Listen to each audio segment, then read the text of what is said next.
तो हमने कल हिंदी के वाक्यों का सब्जेक्ट और वर्ब पता करना सीखा था और ऑब्जेक्ट पता करना हमें सीखना था।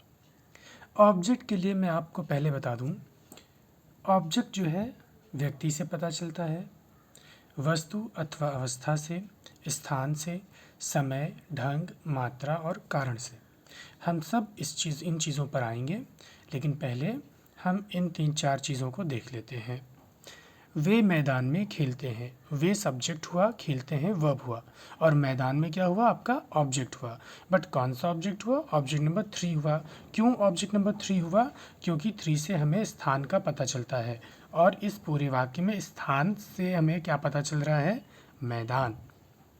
मैदान से हमें क्या पता चल गया कि ये ऑब्जेक्ट नंबर 3 है। एंड ऑब्जेक्ट नंबर 3 हमें क्या बताता है, एक प्लेस के बारे में बताता है। हम सब्जेक्ट हुआ, आएंगे वर्ब हुआ, तो 10 बजे क्या हुआ, ऑब्जेक्ट हुआ। बट विच ऑब्जेक्ट, कौन सा ऑब्जेक्ट हुआ, ऑब्जेक्ट नंबर 4। क्यों ऑब्जेक्ट नंबर 4 हुआ, क्योंकि ये हमें समय बता रहा है। ओके। मीना दवाई खाती है, मीना सब्जेक्ट है, खाती है वर्ब हुआ, और दवा क्या हो गई, ऑब्जेक्ट नंबर 2। क्यों ऑब्जेक्ट नंबर 2 हुआ, क्योंकि दवा क्या है, वस्तु है। वह बीमार रहती है वर्ब, वह सब्जेक्ट, और बीमार क्या हो गई, ऑब्जेक्ट नंबर 2। क्यों, क्योंकि ऑब्जेक्ट नंबर 2 से हमें अवस्था भी पता चलती है, और बीमारी क्या है, एक अवस्था है। उसकी माँ निर्धन है, निर्धन भी क्या है, एक अवस्था है, कंडीशन है, ठीक है, स्टेट है। तो ये ऑब्जेक्ट नंबर 2 हो गया, उसकी माँ निर्धन है। अब तो मैंने आपको इन छोटी छोटी डेफिनेशन से बताया, लेकिन अब हम आ जाते हैं इस फॉर्मूले से कैसे हम पता करेंगे ऑब्जेक्ट। खेलते हैं हो गया वर्ब। अब वर्ब को आप क्या लगा दीजिए यहाँ पर, और किसको बोलिए, मन में प्रश्न करिए किसको, और वर्ब क्या है, खेलते हैं। किसको खेलते हैं, कोई आंसर आ रहा है, कोई आंसर नहीं आ रहा है। क्या और वर्ब क्या है, खेलते हैं। क्या खेलते हैं, फुटबॉल खेलते हैं, कैरम खेलते हैं, कोई आंसर नहीं आ रहा है सेंटेंस में। Okay, so no object 2, object number 2 इसमें नहीं है। ऑब्जेक्ट नंबर 3, कहाँ और वर्ब क्या है, खेलते हैं। तो कहाँ खेलते हैं, आंसर आ रहा है, सर मैदान में खेलते हैं। तो प्लेस पता चलता है ना ऑब्जेक्ट नंबर 3 से, तो हमें आंसर मिल गया।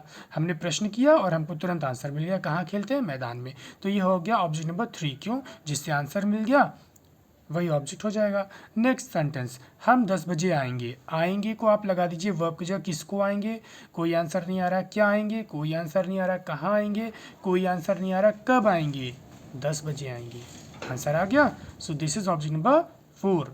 दवाई खाती है, खाती है को लगाइए वर्ब की जगह, किसको खाती है, किसी इंसान को नहीं। क्या खाती है, वस्तु। क्या खाती है, आंसर आ रहा है, क्या खाती है, दवा खाती है, दवाई खाती है। तो दवा क्या हो गई आपकी, ऑप्शन नंबर 2। ओके। रहती है, किसको, वर्ब क्या है, रहती है, किसको रहती है, कोई आंसर नहीं आ रहा है। क्या रहती है, बीमार रहती है, बीमार रहती है। यहाँ पर थिंग लिखा हुआ है, यहाँ पर आप क्या लिख सकते हो, कंडीशन भी लिख सकते हो, ठीक है, स्लैश लगा करके। निर्धन है, क्या है, किसको है वर्ब क्या हो गया, है, किसको है, कोई आंसर आ रहा है, कोई आंसर नहीं आ रहा है।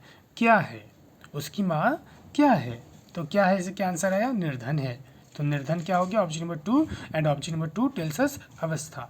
ऑप्शन नंबर 2 हमें अवस्था बताती है। तो आई होप आपको ऑब्जेक्ट पता करना आ गया होगा with help of this rule and with this small tablets में जो लिखा हुआ है, ठीक है, बॉक्स में जो लिखा हुआ है, इससे आपको समझ में आ गया होगा।